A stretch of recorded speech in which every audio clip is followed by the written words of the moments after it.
just hundreds of millions of dollars. Yeah, that could have a huge impact on their ability to do business. So we just recently filed the Title VI. It got accepted, and so we were told that, they had EPA had 180 days to investigate. But then in the midst of that, they have what they give you, all parties the option to go into what they call alternative dispute resolution, ADR process, and that's where you go into mediation. The complainants and the defendants can go into mediation and try to work out something amongst ourselves without the EPA's involvement. And while you're going through this process, EPA is hands off. They're not doing anything with the complaint. They have it on hold until you finish mediation. If you don't reach an agreement, then they have to go forward with the investigation. But if you reach an agreement, everybody agree, then they will accept that as a resolution to the complaint that was filed. But anyway, so we filed that and it got accepted, and we were informed about the ADR process and asked if we were interested in doing it. So we decided, and as we talked with our lawyers and all of us complainants together, we decided we'd give it a try. And so then Dina said they were willing to go to come to mediation and try to work something out amongst ourselves without EPA having to investigate. Well, again, if you remember, I said in the beginning that process is supposed to be confidential. That means you don't tell anybody. Now I'm responsible to reporting to the communities that I work with and to the board of the organization that I work for, North Carolina Environmental Justice Network. But because we all signed off on this confidentiality statement, when people ask me what's going on with Title VI, Naeema, I was like, well, we can't talk about it because it's a confidential process. And so, which made me feel bad because I don't want to be telling people that trust me that I can't talk about something with them. Like me. And because he's on our board, and so I'm just like, he said, Naeema, what's going on with Title VI? He asked me every time he saw me to. And I think he just did it because I told him, can't talk about it, Steve. So, but anyway, so to make a long story short, it's a confidential process. It's supposed to be between the party, the complainant, and the defendant, which was Dina, which we filed because they renewed those permits without putting protective measures in place. And we felt like they had total disregard for all the stuff that they had, all the evidence they had of the harm that was being done. And so when we get to, we all agree on the mediator back in the summer, like maybe towards the end of the summer, we all agree on the mediator. The mediator gets informed, we all talk with him, interview him, and agree this is who we want. And then we go through that process. So then we start looking for dates for mediation. And again, in the process, we all told this is confidential, don't talk about it. So they sent us the confidential agreements, we all signed off on it. And then this was in August that we signed off on those agreements. So in December the 18th, we get all of the complainants get a note from our email from our lawyers saying the Office of Civil Rights at EPA had received a letter from the North Carolina and the National Port Council that they heard that there was mediation going on and they want to intervene in the mediation because they don't understand why they shouldn't be at the table in the first place since, it's about them. We was like, no, because your name is not, we didn't file a complaint against you. We filed it against Dina, the regulating agency, not the industry. And so then I was like, well, so I wrote back to the lawyers because her question was, do y'all want them to be at the table? No, we don't. I wouldn't say it that nice, but I'm being nice here because y'all videoing me.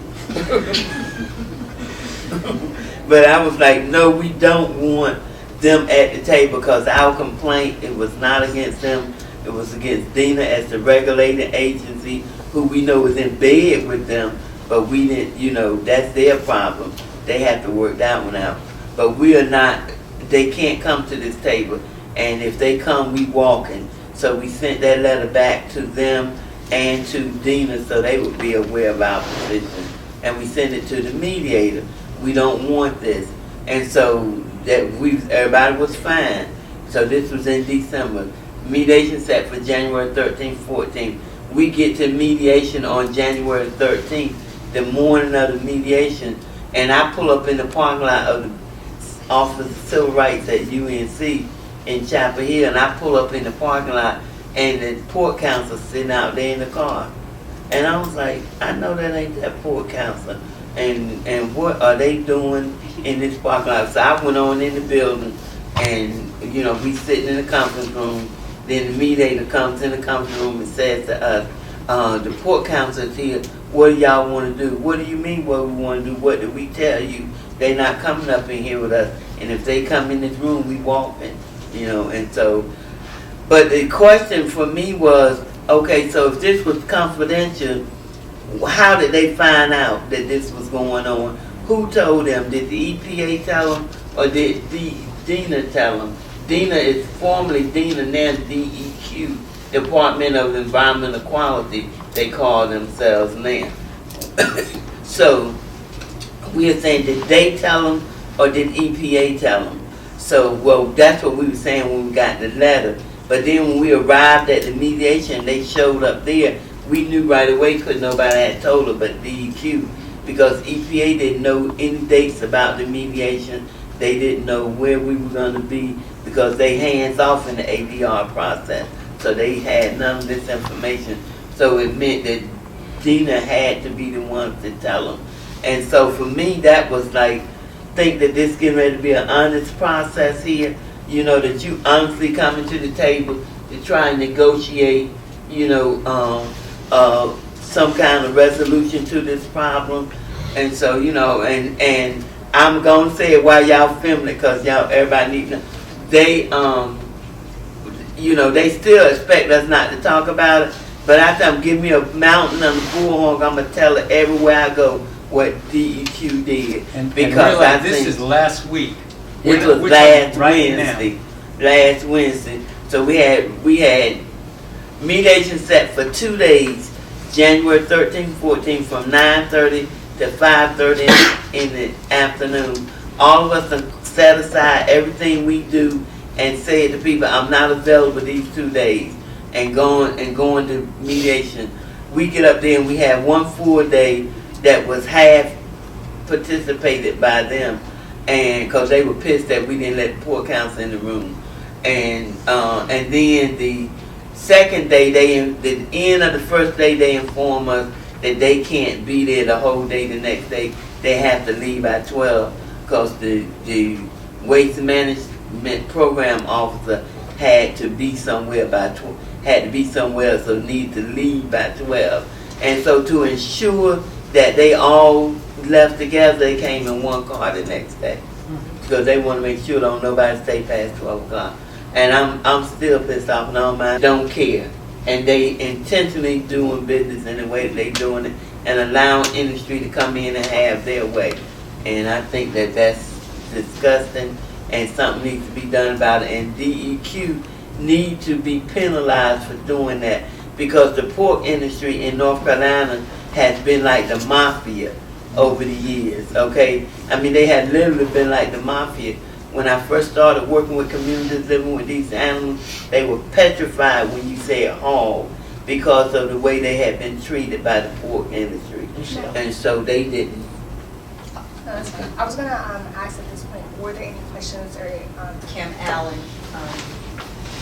Right now I'm an employee of UNC, but I did my dissertation work with the North Carolina Environmental Justice Network. I think I can say that I was helpful and instrumental in getting. You were part of our planning committee. Yes. Yes, I was. It's a great being back here, and sad to hear that the struggle continues. Angry to hear that the struggle continues. Sad to hear that the network is growing. That means the problem hasn't gone away. Definitely. But just a point of clarification. So from August to now, January, the process has broken down. So that 6 months when the EPA could have been doing their investigation is gone. So now another 6 months if you decide this process has broken down. And so it's like continues. Justice delayed. It's justice denied. Yeah. I wanted to ask a question if one of y'all could speak more on the health impacts from the individual, like the health impacts on the individuals living in these communities that are suffering from this environmental justice, like the specific conditions that people have to go through. If you have any personal testimonies from those individuals that you work with. Okay. So yes, there's a lot of upper respiratory problems, and there's been some research done by one of Steve's former students by the name of Maria Marabella. It's because you can look that up, that's why I'm giving you her name. But she did a study of asthma in children living in these neighborhoods. Attending schools in these neighborhoods, thank you, Steve. Attending schools in these neighborhoods. And what we were looking for was to see what is the asthma like, is there any difference? And so she looked at children living within a 2.5 mile radius attending schools in these neighborhoods and children living 5 miles out. And what was found is that children that were living within a 2.5 mile radius was having higher rates of asthma, on more asthma medication, missing more time out of school than children living 5 miles out from these operations. And then Steve and I were involved in a study called the Community Health Effects of Industrial Hog Operations. And in this study, we were looking at the health impacts of neighbors living near these operations. And so we were recruiting community members that live near these animals to participate in this study on 2-week intervals. And so we would recruit the members and they would participate, and they were asked to, during their participation for this 2-week period, they were asked to sit outside twice a day, once in the morning, once in the evening, a time of their choosing, and sit outside for 10 minutes. When the 10 minutes were up, they were asked to go back inside and take their blood pressure, print it out, and tape it to the journal page. Because when they were sitting outside, they had a journal that had been designed, and the journal had questions in it such as, during your 10 minutes outside, was there any odor? And if yes, can you rate that odor on a scale of 0 to 8, with 8 being the strongest? They were asked to rate the odor, and they would do that. And then they would go back inside. They had a timer. Everybody was given a timer. They were given a kit that had a timer in it, had a blood pressure monitoring machine, a printer, a peak flow meter, and some saliva tubes. And this is what was in the kits. And then they were each given this kit, and they were asked to set the timer for 10 minutes so nobody stay outside longer than 10 minutes, and answer questions in the journal while they were sitting there. Was that odor, rate the odor? What symptoms did you experience? Runny nose, burning eyes, headaches. How did you feel? Were you angry? Did your mood change? Just what kinds of things was happening to people while they sitting outside. Then they were asked, once that 10 minutes up, go inside, take your blood pressure, print it out, and tape it to the journal page for that day. And that's what they would do. Then they were asked to breathe into a peak flow meter, and that was to check lung capacity after exposure. And then they were asked to give a saliva sample. So they had a little tube that they would put the saliva in, and that was to be able to look at the immune system to see what happened to people after exposure. And so out of this study, Tell about Pete. Oh yeah, don't let me forget about Pete. Pete is what the name of some scientific equipment that the community named it Pete because it looked like a Martian coming down the street. Okay, so we had it on a trailer, and it was a PM machine and a weather vane station. Particulate matter, the fine Yeah. particles in the air they're regulated by EPA, known to be a health hazard. Yeah. Also measured the concentration of hydrogen sulfide. Yeah. Hydrogen sulfide is produced by the decomposition of waste in these big pits. And then also we measured wind direction and wind speed. Yeah. And so what we did during this study, we had to recruit people like in clusters, and we had to do it that way because everybody had to be the same proximity from the equipment that was monitoring everything. And so the equipment would sit in the middle of the cluster in a position where everybody be equal distance from it. No matter which house you were in, you equal distance from this equipment. And that was important because there, people had been telling us, as I stated earlier, that it stinks out here all the time and I'm getting sick, I can't breathe, my eyes run water, my nose burn, I get headaches, these kinds of things. And they just feel stressed out, can't sleep, odor waking people up in the middle of the night because it enters through the vents into your home and it wakes people up. Like one lady always say, it's like it comes in and say, all right, wake up now, it's time to get up. And she said it's just like it knows her name and it just comes in her house. But anyway, so because of all these things that people said to us, we did the study. The journal design was the symptoms that we've been hearing about. So we just want to see how often people are experiencing these things. And so there's the equipment is sitting there and it's capturing the particles out of the air, which, dust is like little fine dust mites, stuff that can get trapped into your nostrils and you can breathe in without even knowing it. And so that could be causing, upper respiratory problems. And if you have asthma, you don't need to be sucking nothing in like that. And so these kinds of things. So we did the study. We had the equipment out there, and it was checking. It would measure the amount of hydrogen sulfide in the air, and we did that because the industry said people was lying about the odor, that it wasn't stinking like they said it was stinking, and that they was just making this stuff up.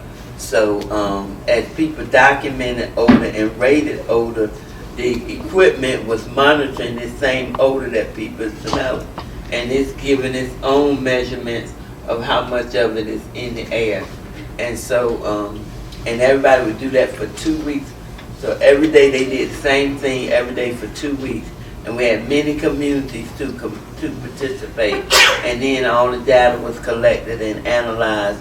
And what it showed was that people had elevated blood pressures after exposure. There was upper respiratory problems. People were very stressed out, and their lung capacity, was being affected, as well as their immune system. And Steve is the scientist; he can tell you more about it. So I'm gonna let him tell the other part of the story that did I tell it all? No, I mean, there's some maybe details that Well, I yeah, have, but I think that's the basic design. Yeah. And what's for me as an epidemiologist, and epidemiology, just for those of you who may not have been exposed, it's basically the study of epidemics. But now we have a lot more than epidemics. What is really unique or very unusual in the scientific literature is that usually we compare exposed people to unexposed people somewhere else. But there's always a question, well, what else is different? And in this case, the exposed people, we know they tend to be low-income communities of color. So if you compare it to somewhere else, well, there's all these differences, and they could be brought up as possible alternative explanations. But what we compared was the time periods when the pollutant levels were high, according to the pollution monitors, to the time periods when they're low, for the same person.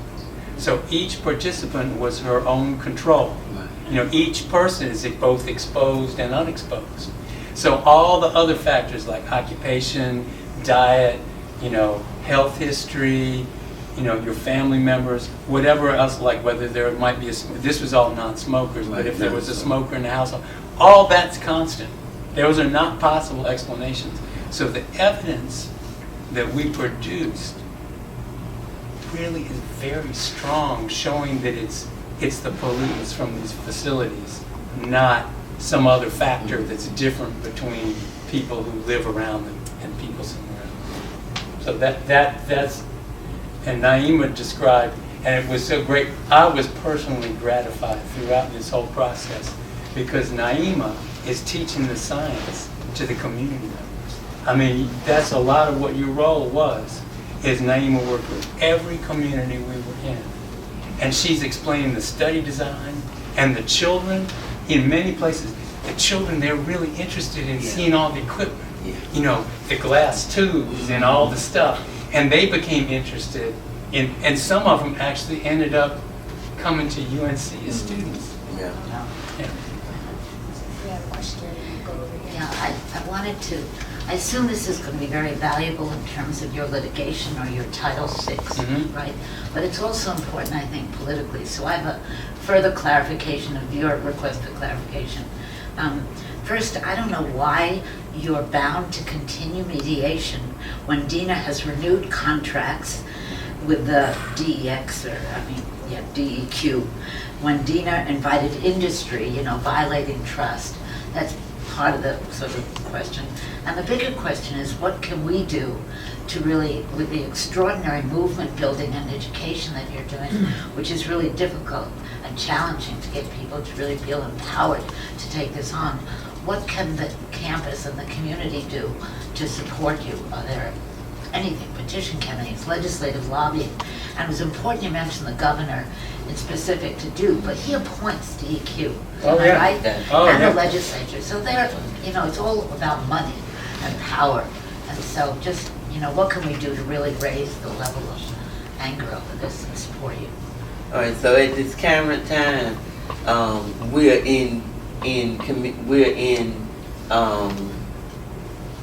I guess I'm gonna say we're communicating with one another. We're in a decision-making process of how do we proceed from here? Do we want to go forward? And that is a question that we have asked ourselves. Should we continue on with this mediation or not?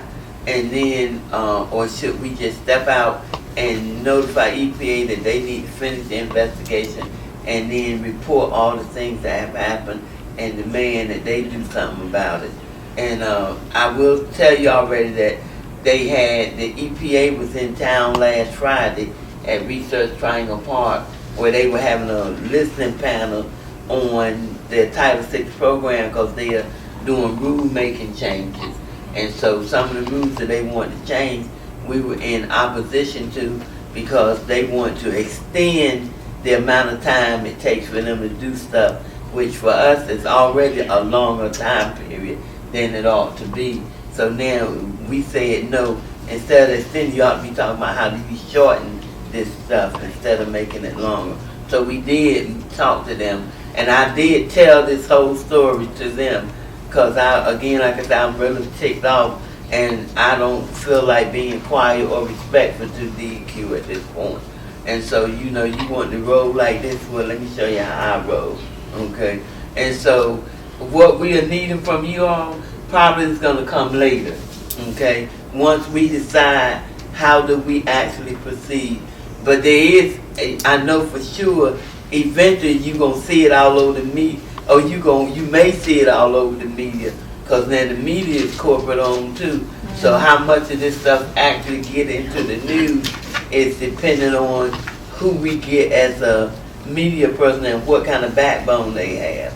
But we know that they are controlled as well, because like I said, we've been doing this work for years, and we've never been able to bring the media to the forefront to report out on what's happening to communities in a real kind of way. But we have media contact outside of the state that's asking what should we do and how can we do it. So we are trying to figure out how we get this blasted out so we can blast the DEQ for their behavior and shame that poor counselor that they had the nerve to show up after being told no. And, you know, we said to you, we don't want you there. But you such bullets, you gonna show up anyway and come in the building like you gonna bogart your way in? We don't think so. You know, not that we not the ones, maybe you used to bullying people, but see, we not the right group today, and you need to leave the building. And they was ticked off because they had sent somebody from their DC office, which is the National Pork Producing Office. Then they had somebody from their Charlotte office, you know, and they had 3 people from the local area. You know, so they came in strong in numbers, which for them represented power, so that's what they used to doing. But it was like, because see, you can shoot me, kill me, do whatever you need to do. But while I'm part of this, you won't be in no room with me. And so they had to turn around and go back with their tails wagging and tell people they couldn't bogart their way in. So I'm sure they didn't appreciate it. Yes, we also have a question over here. Yeah, is Dr. King, or Wing, I'm sorry? Wing. Dr. Wing. So my question. Steve. Okay. So I'm a big fan of Michael Marmot's The Status Syndrome. Yes, Michael Marmot, the British epidemiologist. Right, exactly. Yes. And so I'm wondering how our particular system, wherein, you know, campaign finance laws allow for like some of the collusion that you guys are talking about, might affect especially, you know, underprivileged populations, particularly, you know, people of color, and what if you get any sense of that from your work? Well, there are, I guess I would say there are several aspects to your question. Collusion is a word that I think is appropriate. Another term that's widely used is regulatory capture, meaning that the government's regulatory agencies have been captured by the polluters they're supposed to regulate. And this is not just in terms of the hogs or agriculture. It's true in energy, like you already brought up coal, but it's true in nuclear, it's true in chemical industries, it's true with oil and gas production. And so regulatory capture is part of the problem, which relates to our political system. Can I ask you something about that real quick? Yes. Just so within those regulatory bodies, do we see that there's, because like on the national level, it's pretty well documented that there's a lot of like back and forth between like say the banking industry and like and the federal. Right, exactly. So do we see that on the local level or on the state level? to some degree. Okay. I haven't studied that, the politics of it, but I know of some cases where people from the North Carolina Department of Environment go into industry when they leave. Or in the case of our current governor, is in the industry and goes into the governor's office. You know, so there is a revolving door. And one of the attorneys that came with DEQ on last week came from the pork industry. Wow. But he's now attorney, and he was an attorney at the table representing DEQ. Oh, I didn't know that. Yeah, he came from the pork industry. So, and Marmot's work has to do with social stratification, and so there are 2 parts of the environmental racism issue in this particular case, in most cases, and environmental injustice. One is that people who don't have political power are dumped on by people who do have political power. Literally in this case. Literally. And really, if you think about it, you know, Naeema described this very time-consuming study we did. Why should we have to do a study of whether or not people should be exposed to fecal waste? Yeah. This was known in the 1800s, you know, that this is a problem. I have apologized to many people that we were in their neighborhoods collecting this data, because it's, at the face of it, it shouldn't be a question. But because they were demanding the evidence, you know, we made the measurements. Oh, and so there's a disproportionate impact on low income and in North Carolina people of color. You know, in some other states with very small populations of color, it's white people who are being dumped on. But there's there is a political power dimension always. It's people who don't have lawyers, they can't call the mayor, they can't call the legislator and get something done. And But other people can. And an example of that, and I was watching the news this morning, is a community right here in North Carolina in Johnson County where CSX was doing something with the trains or running something through there, doing something where they were talking about bringing about 1,200 jobs to the county, and the people that's living in that community is all up in arms because something about it would cause people to lose their homes, and I haven't heard the whole story, but something about it was causing people to lose their homes, so the people were rallying around that. But the thing that stood out with me is that all the local government was in the room with them, and all the citizens that was complaining, and where it was white, and everybody was listening. CSX had already apologized and was, talking about going on about their business. But I was like, and had all them people been black, none of this would have been looking like that, And which I think it shows that environmental injustice is very closely related to the Black Lives Matter movement. Yeah. Oh, You know, definitely. it's not just about police violence and about state violence. It's about the environment in general, and it's about access to public services, public health services that we expect. But just to finish this answer about social stratification, it's not only that people without political power are experiencing higher levels of exposure to toxins and pathogens. It's that they're the same people who don't have access to medical care. The same people who don't have access to nutritious food. The same people who work in more hazardous jobs. So and don't have public amenities. They're often not hooked up even to the sewer system, which is someone brought up Rogers Road here in Chapel Hill.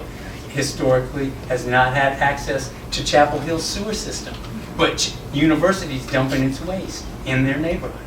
So number one, there's excess exposure, but number two, there's more susceptibility. So for a given level of exposure, people are more vulnerable because they have all these other factors that mean the pollutants have a greater impact on them.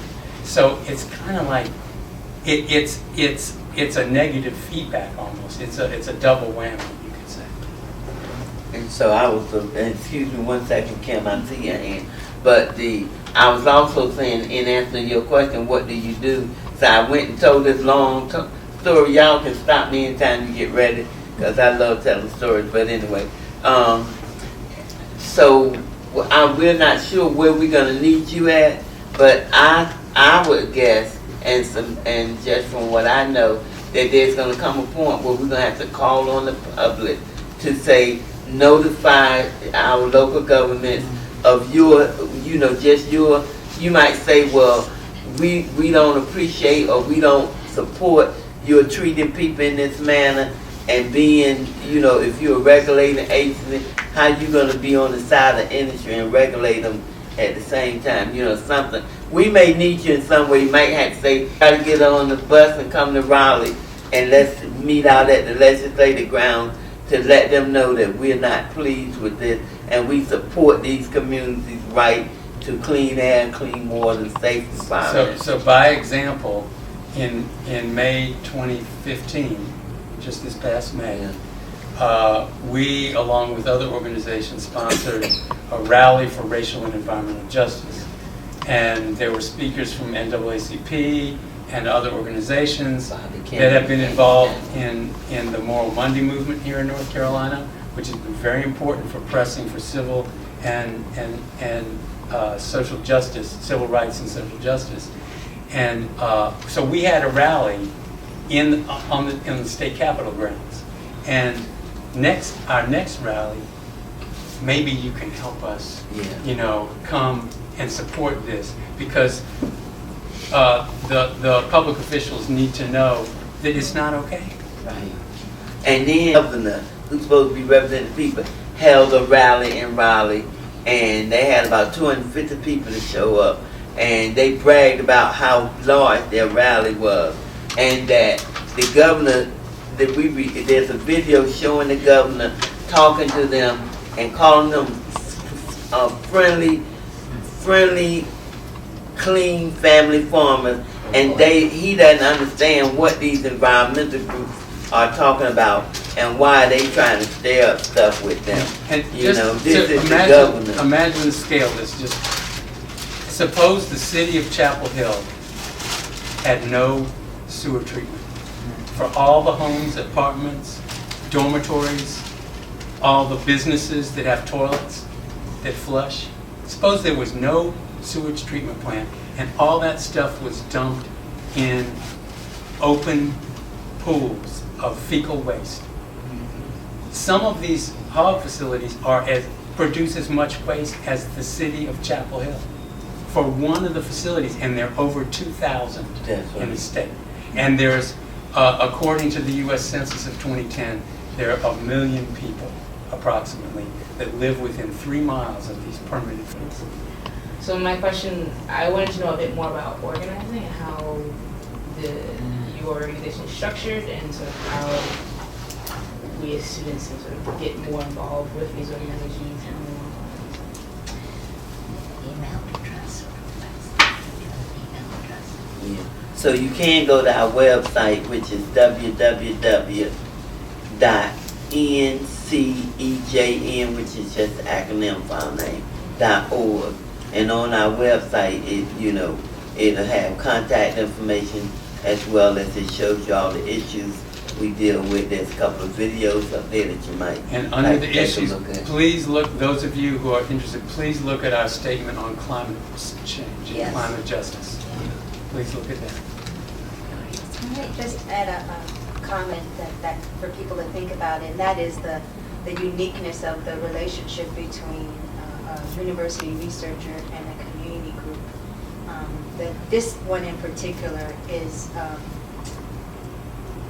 a stellar one in Yes. terms of the longevity of the relationship and the contribution that each has given to the work.